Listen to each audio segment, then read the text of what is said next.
Well, I see you've come back. My name, of course, is Agent Spire, and I'll be telling you another tale that has been told to me by one of the two characters known as Matt from Cyberdemon Gaming, or Antwon the Great from Help for the Guildless. This is another log into the Help for the Guildless archives.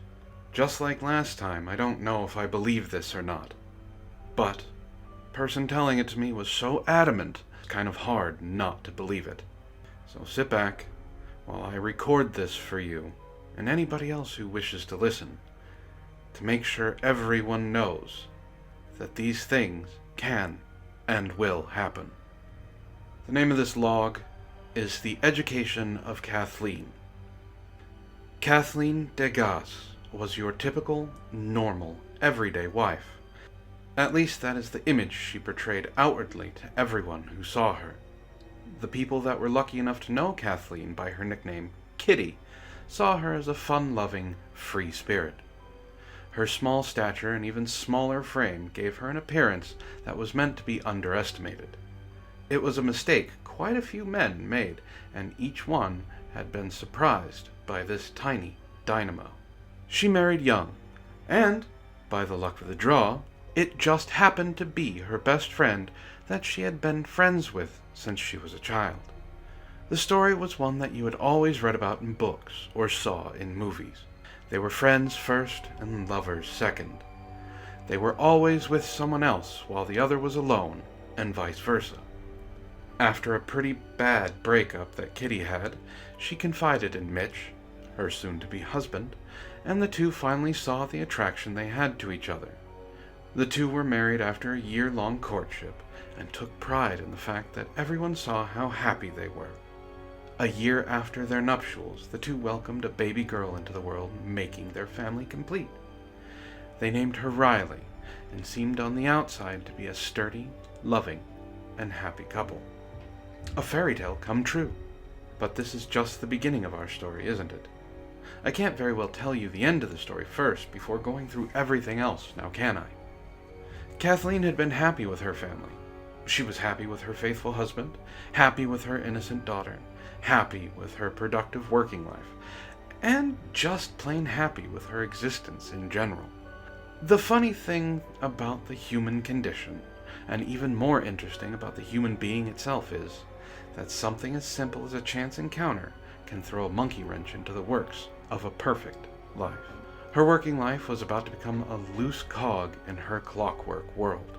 The monkey wrench that was going to teach her a lesson she wouldn't soon forget. This is also where I come in. Not much as to say that I have a personal involvement in this situation, but more of the catalyst to the events that were about to transpire. My name is Matthias Graymore, and for as long as I can remember, I've been able to read people with an uncanny accuracy. Believe it or not, it is only by mere chance that I came across Kitty in her work life.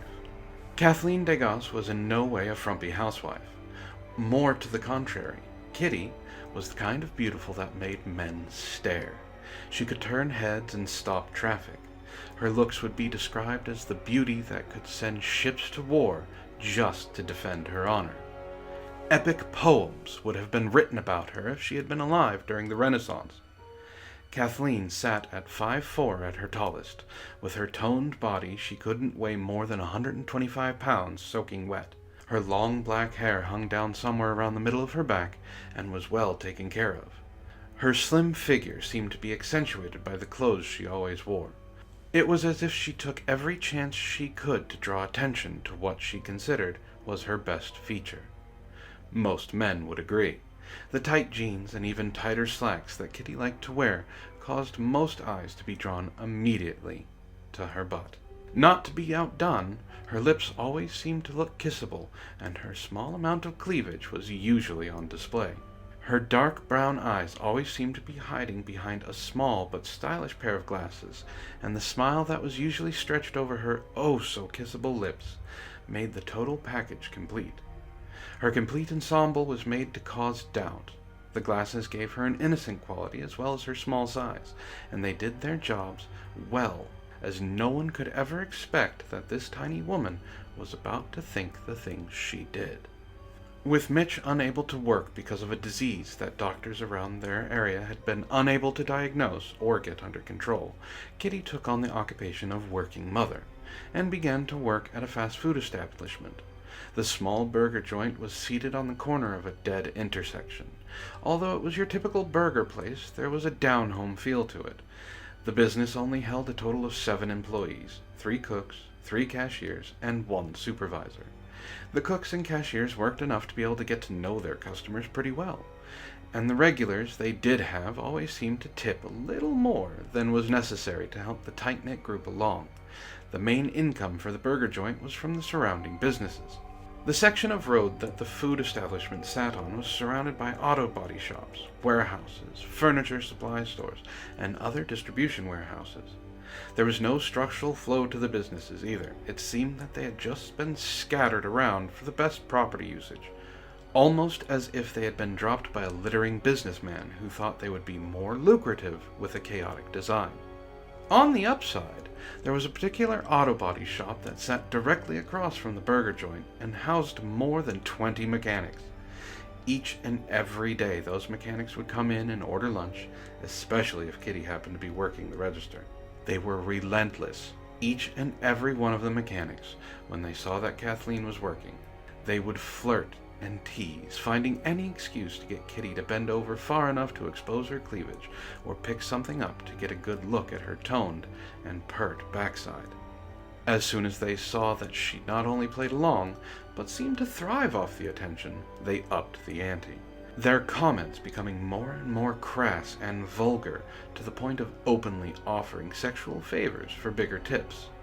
To her credit, though, Kitty remained faithful and just let the remarks roll off her demure shoulders. I would sit back and watch these actions day in and day out. The young miss would soak in all the attention, all the comments, and all the offers, and just continue to smile. It was soon after I witnessed this that Kitty began to openly flirt back.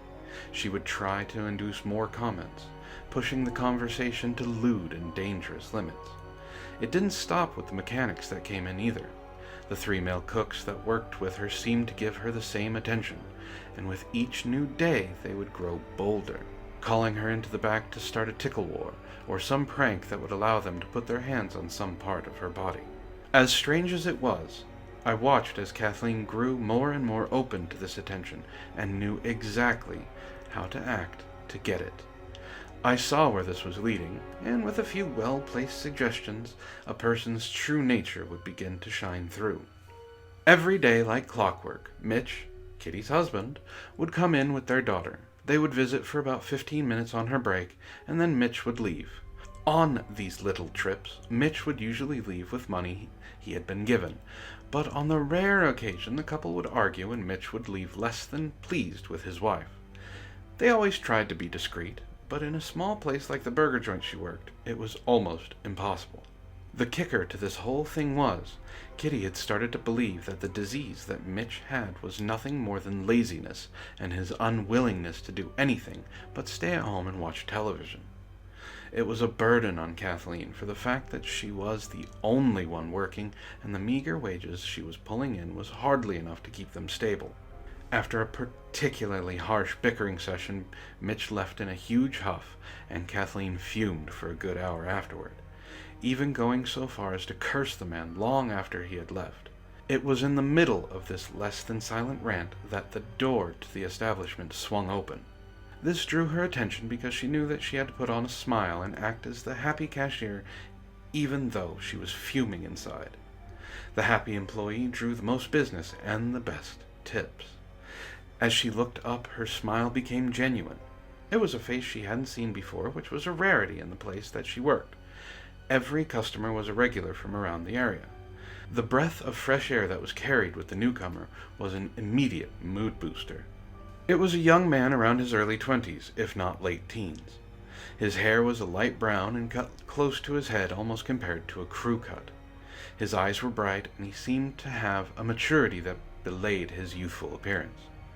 His body was framed in corded muscles that were toned to fit his stature like a glove. He wasn't overly muscle-bound, but the obvious bulges in all the right places gave him a physically appealing appearance. Even with his form hidden underneath a pair of dark navy blue coveralls, he was still an impressive physical specimen. The small patch that blazed over his chest announced that he worked at Benny's Auto in brilliant white, red, and yellow. The two locked eyes mere seconds after they had taken a good long look at one another. It was Kitty that was first to act. Her lips creased upward, and she showed most of her teeth as she placed her best flirtatious smile on, with her cheeks turning a soft red. Seeing this gave the newcomer a sense of confidence and nearly strutted up to the counter like a pimp in the old 70s blaxploitation films. Now, before we go any further, I feel it is necessary to explain myself and how I have come to have this information. I'm not a pervert or a stalker. To put it mildly, I'm a watcher. The being you called God, I call Father. Matthias is just one of many names I've gone by since the beginning of my existence. I probably know more about you than your own mother does, and the things I know about you would make her blush. If and when I come to your story, feel free to correct me at any time. I watch the human race, and that is how I'm able to understand you so much better than most of you would care to admit. I am not your conscience, and nor would I ever want to be. I do, however, know that this story is far from over. So, I will continue. You're a new face, Kitty said in an awed voice. Just started at Benny's yesterday. The deep tone of his voice sent a shiver up Kathleen's spine. My name's Kathleen, but everyone around here just calls me Kitty. She beamed. James, the newest mechanic said, leaning forward on the counter a little bit. Kitty leaned forward as well, only her action pushed the top of her buttoned blue and white uniform downward. It exposed more than a little bit of cleavage, and it seemed that she didn't mind in the least. The movement wasn't lost on the young mechanic as his eyes looked down the very exposed blouse. His eyes drank in every inch of curvaceous flesh and let his gaze stay there for a long time. This is the moment that Kathleen's education began. Harmless flirting and nothing more. Kitty told James all about her husband and daughter and many visits the mechanic made. Very rarely did he leave time to eat along with their conversation, but the young man knew Kitty was a kept woman. That fact seemed to be lost on him, though, as he seemed to push the line further with each visit. It started slow, like all great seductions do, with comments on her appearance, or Kitty touching James's arm softly or making a smart remark about his butt as the mechanic left the establishment, giggling and chiding all around to the point that it was taking up more of her time than it should have. Someone that was less than observant would probably call the two good friends and leave it at that. Flirting turned to touching, a soft touch on the hand or a more drastic hug that lasted a little too long. It progressed slowly, and the pace seemed to be set by Kitty herself. It took a different turn as soon as James offered to give Kathleen a back rub after a particularly long lunch rush. The sounds that came from the young married woman were not ones that someone would make during a back rub, but sounded more like they were reserved for the bedroom. The rest of the burger joint could see what was going on as plain as day, but did nothing to assuage the two from continuing their flirtatious friendship. Whispered rumors spread quickly between the 5 other employees, and even the supervisor wasn't left out of the backroom talk. The gossip was juicy and the newest thing to talk about while they passed the boring hours between customers. They talked actively behind her back, and at the same time added to the rumors with their own insights and conclusions. Not a single soul thought to intervene to save this young, naive woman's marriage. Yet why should they? Kitty shot down every suggestion that something was going on between the two, and would still deny it anyway. In this aspect, it was better to play the part of sightless observer than an overzealous friend. All of the employees had become friends in the small confined area of the fast food joint. Not in the sense that they all hung out after work, but more along the lines that they did care for one another. The concern and kindness was always there, and there was always an ear willing to listen to the day's problems. Knowing all that, how was it that they allowed something like this to happen? The simplest answer is usually the correct answer. They didn't care.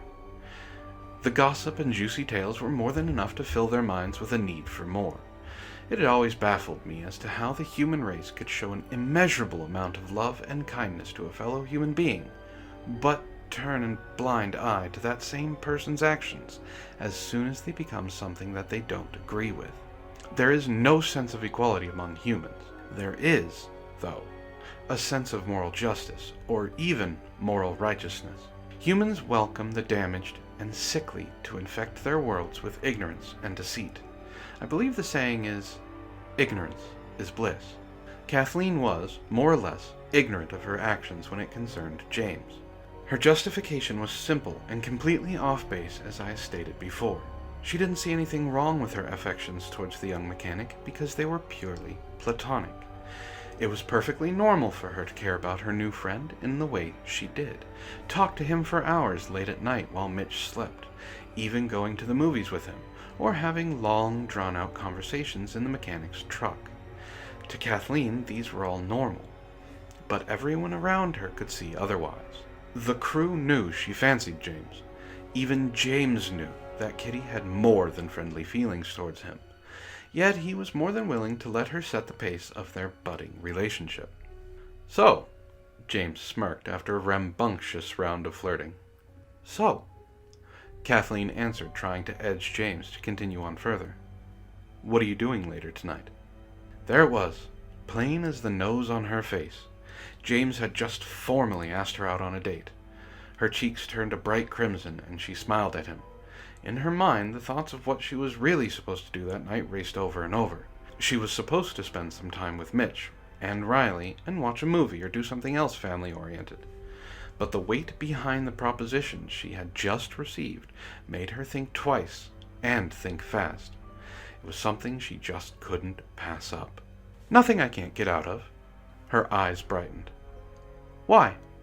she asked with all the hope in the world behind her smile.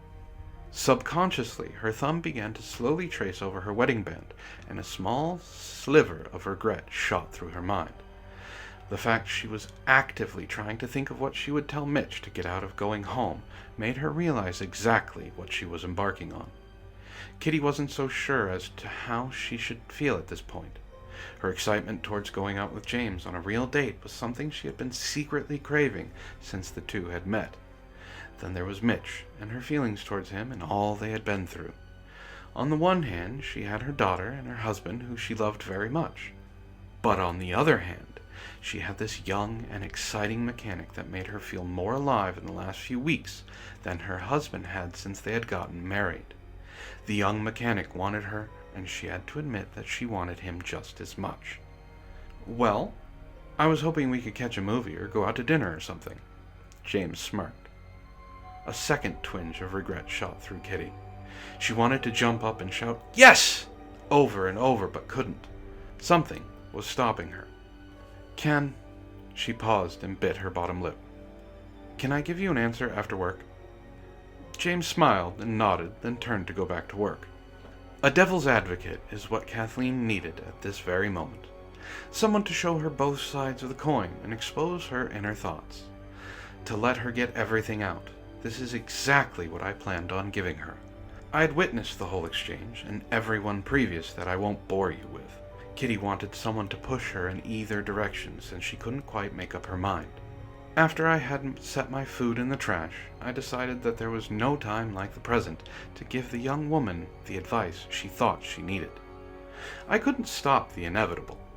But the funny thing about fate is that you may be destined to do something or act a certain way, but you still have a choice that you can make to change that outcome. "You seem troubled," I said with a smile as I approached the counter. I must have startled her out of some pretty deep and lurid thoughts, because when she looked up at me, her face resembled that of a beet. "Oh, Mr. Graymore, I didn't see you there. I'm sorry, is there anything else I can get you?" She smiled. It wasn't flirtatious or even polite. It just seemed to be a smile. "I'm fine, thank you. I was just curious as to what a lovely young woman such as yourself has to be worried about." Kathleen looked at me as if I had just walked over her grave. "I think I was just asked out on a date." Her voice carried a trace of forced amazement, but an equal amount of pride with it. "But aren't you married?" I could see the color drain from her soft features as her thoughts seemed to have mirrored my own question. Well, yeah, but it's still nice to be asked. I mean, it's always nice to know that I'm still attractive. She gave a quick nod and then busied herself with the menial task of restocking the cups. If she thought she was fooling anyone by her response, she was sadly mistaken. I happened to glance at the cook on duty and saw him roll his eyes, which confirmed my assumptions. A response like that was normally reserved for a married woman in their 40s that have had 3 children, not 22-year-old girls in the prime of their lives. All I know is that I wish a woman would look at me the same way you look at that young mechanic. Come on now, Mr. Graymore, you know you look good to me, Kitty said with an honest smile. Well, I do what I can, I guess. If that was me, I wouldn't stop until I at least got to speak to you privately. I mean, the way you two carry on makes people wonder, you know? As I walked away, I was more than certain Kitty would be going out with James tonight, even if it was only to talk. Whether it was the tone of her voice or the fact that while we had our little talk, Kathleen couldn't stop blushing. The primitive brain is one of the easiest parts to read on a human, and her primitive brain was working in overdrive. Instincts to find the most potent and virile male to provide had added to her lust for James, and if they were going to talk, it would more than likely be after a long make-out session. Now, I'd love to tell you exactly what happened that night, but seeing as I wasn't there, I'll just leave it up to your own imagination. What I can tell you is that Kathleen was all smiles the next day. She had a glow about her that all women get when they are either pregnant or sexually satisfied. So I'll let you draw your own conclusions as to what happened after she got off her shift the day before. It wasn't long before James made his presence known. The door swung open and the young man walked in with his usual swagger, only this time there was an air of confidence surrounding him. The two looked at each other, and the girlish giggle that came from Kathleen's lips made it quite obvious that she didn't get home until very late last night. "Hey, Trouble," Kitty said as soon as James had fully entered the dining area. James didn't say anything as he walked up to the counter. In fact, he didn't say anything until he was close enough to whisper into Kitty's ear. He leaned forward and she instantly began to giggle like a schoolgirl hearing a dirty word for the first time. His confidence wasn't unwarranted. He had gotten something that no one else had even gotten close to getting. James had Kitty's undivided attention. "Yeah, I agree. Last night was really fun," she cheerily said loud enough to be heard by everyone else in the restaurant. James stepped back and nodded. He didn't have to say anything. He already knew that he would get her to go out with him again any time he wanted, regardless of her husband or family. He had her right where he wanted her. The young mechanic was quite good at his seduction.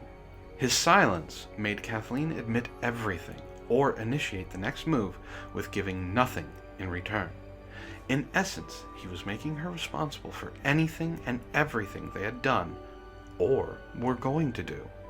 It was the most fun I had in a long time. I'd like to do it again sometimes. James gave a silent nod and added a wink for effect. It was subtle, but I saw it. This type of exchange went on for over a week before Kathleen and James went out again.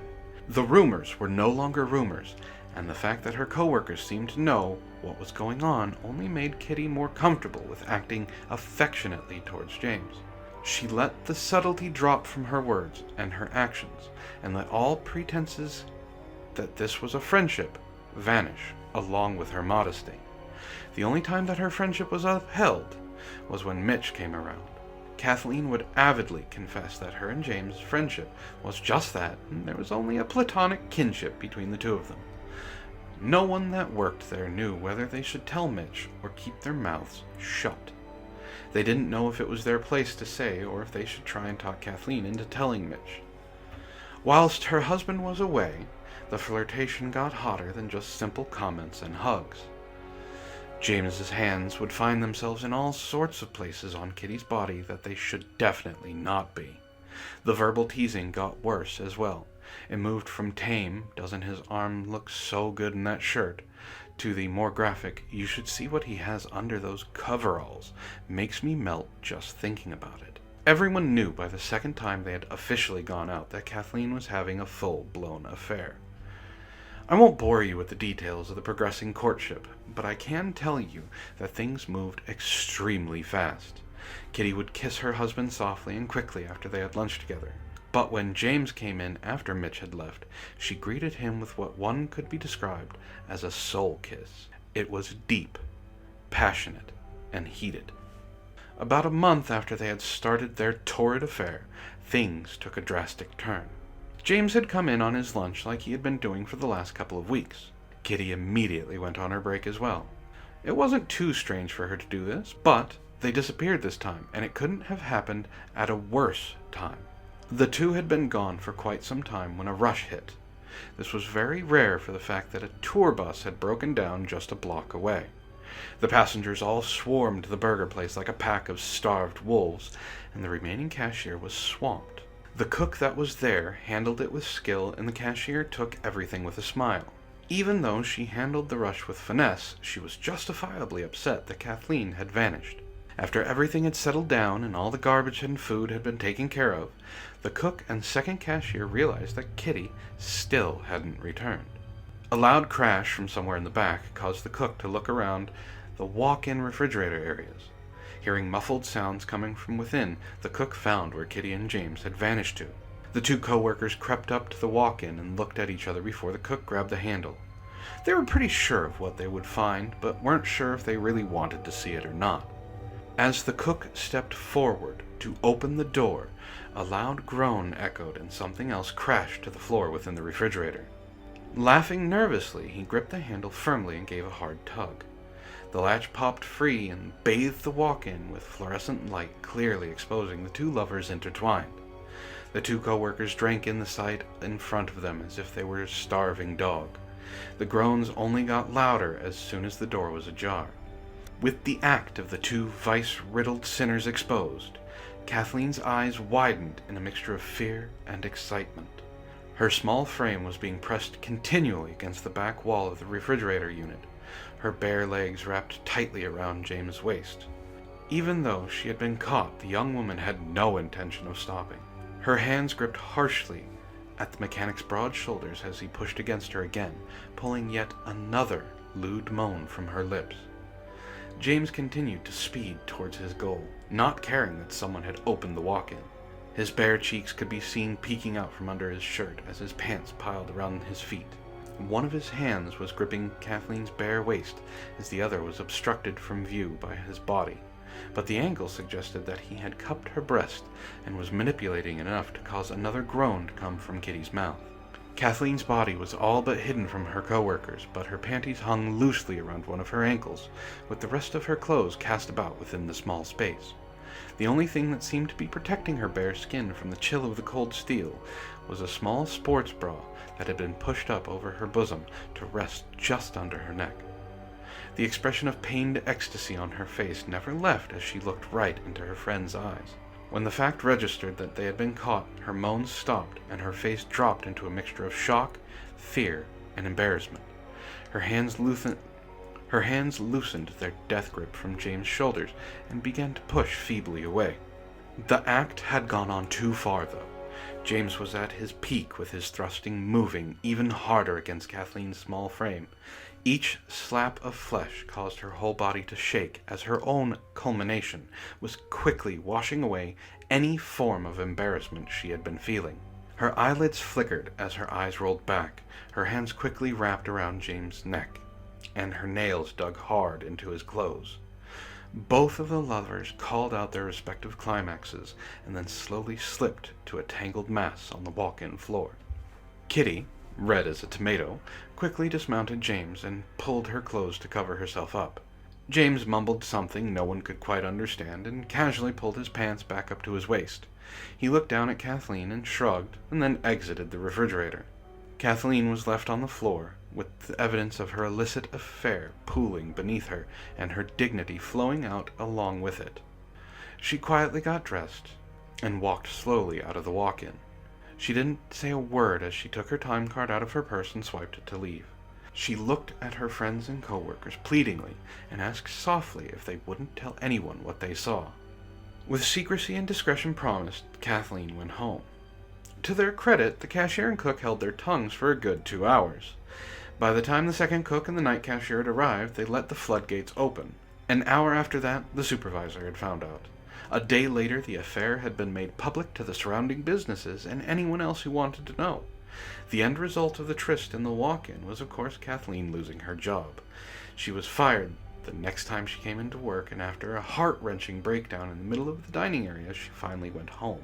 James, in an act of self-preservation, stopped coming into the burger joint at all, and even cut all communication with Kathleen. The numerous calls, letters, and text messages were unceremoniously ignored, and he got back to living his life. This whole thing would have blown over for Kathleen if she didn't have to explain to Mitch why she didn't have a job anymore. She tried to lie, saying it was the fact that she had been rude to customers and the like, but when pushed to try and get her job back, she finally broke down and told him the real reason. Mitch was, by no means, okay with what had happened. In fact, his heart was broken in two. He had been betrayed by the woman he had given himself fully to. He didn't know what to think or do, and for weeks he refused to talk to her. I wish I could tell you that the young husband and wife worked things out and are even stronger in their relationship because of the incident. But that would be a bold-faced lie, and I make it a habit to tell the truth as much as I can. Mitch had been cuckolded by Kathleen, and in the most aggressive way possible. After weeks of silence, Kathleen came home from her newest job, hoping to talk to Mitch and try and patch things up. It was 2 days before their 2-year anniversary, and she was hoping they would be able to communicate. Once she opened the door, though, she realized that was an impossibility. The apartment was completely empty, except for her things. They were all piled up nicely in the middle of the living room floor, with a small white piece of paper on them. She ran from the doorway to their bedroom, only to see all of Mitch's clothes and personal effects gone. Her next stop was Riley's room, and once again, everything was gone. Her husband and daughter had left while she was out. Kathleen stumbled back to the living room and picked up the small piece of paper with tears streaming down her cheeks and began to read it. It wasn't lengthy, the note. It was rather simple and straightforward. I can't bring myself to look at you, touch you, or trust you anymore, so I won't. I've taken Riley. Goodbye. Signed, Mitch. Her knees weakened and slipped out from under her, and Kathleen went crashing to the floor. Her entire body was racked with heavy sobs as she clutched the note, as if it was her very soul. Her husband and her daughter were gone. She had lost a job that she enjoyed, and her dignity was completely gone. Her entire livelihood was gone, and now she was left with nothing. James wouldn't even acknowledge that she existed, and seemed to have moved on to a new girl soon after they had been caught. A hard lesson had been learned by Kathleen Degas. Her education had been completed, and the outcome was one that I had engineered. You see, this was a story about the former Mrs. Degas, and not James. I forgot to mention the words that I placed in his ear over the course of this whole situation. I told you before that I played the devil's advocate, and that is exactly what I had done here. I only had one small chore left after the life of this young woman had been obliterated. I approached Kathleen shortly after her meltdown and offered her a comforting shoulder to cry on, and even offered her a willing ear to listen. But my true motives needed to be explained, and it is something I always do before I complete the Chosen's education. I exposed myself to what I am and even told her why I did it. Will I tell you? I doubt it, but once again, if I decide to tell your story, you can feel free to expose me for what I am. With the thoughts of reliving her guilt, Kathleen welcomed my final education. One final lesson that would help her be rid of all the pain she felt in her heart for her own choices. It was small and smooth. One small pill that would place her into a sleep she would never wake from. She willingly took it and eagerly swallowed. As I laid her comatose body on her empty bed, I wondered just what was going on in her mind. Something of a quirk of mine, I guess. But I digress. I left her there to be found a week later, very dead. The police ruled it a suicide, but we know better. I said before, even if you are fated to do something, or be someone, you, as a human being, still have to ultimately make the choice. This story is like so many others who made the wrong choice. I'm not evil by any standard, but I do consider myself the downfall of hundreds, if not thousands, of you humans. I am but a humble messenger, and I hope to be seeing you all very soon. This has been The Education of Kathleen, logged in by Agent Spire for the HftG Archives. I still really don't know if I believe what these two keep telling me, but the stories do seem to be a little bit more interesting than my last job. So, if there's anyone out there listening to this, I hope you enjoyed the story as well. I'll be back next time. Thank you all for listening to The Education of Kathleen. Believe it or not, this is a story that I wrote personally, so there is no website that you can go and see it on. I wrote this a really long time ago, and I know it's not necessarily a scary story, but there is a creep factor to it. I hope you guys liked it. And you know what? If you like what I do here, please hit like, share this around, subscribe for more stories. We have a bunch of stuff that we do here on Help for the Guildless. I'm starting out these HftG Archives. I do shows on Tuesday for MSNBC, which is a fun and lighthearted news show, get you away from all the craziness that is actually out there. I stream on Twitch on Cyberdemon Gaming on Saturday nights, and I also do another live show on Sunday called The Last Fox, where I talk about, just weird stories. I talk about politics, I give advice, I have guests. So if any of this stuff is stuff that you like, and you've listened this long, I would really appreciate it if you could actually help this channel grow and go ahead and share this out. But with all that being said, my name is Matt, this has been Help for the Guildless Archives, and I hope you all have a very wonderful evening.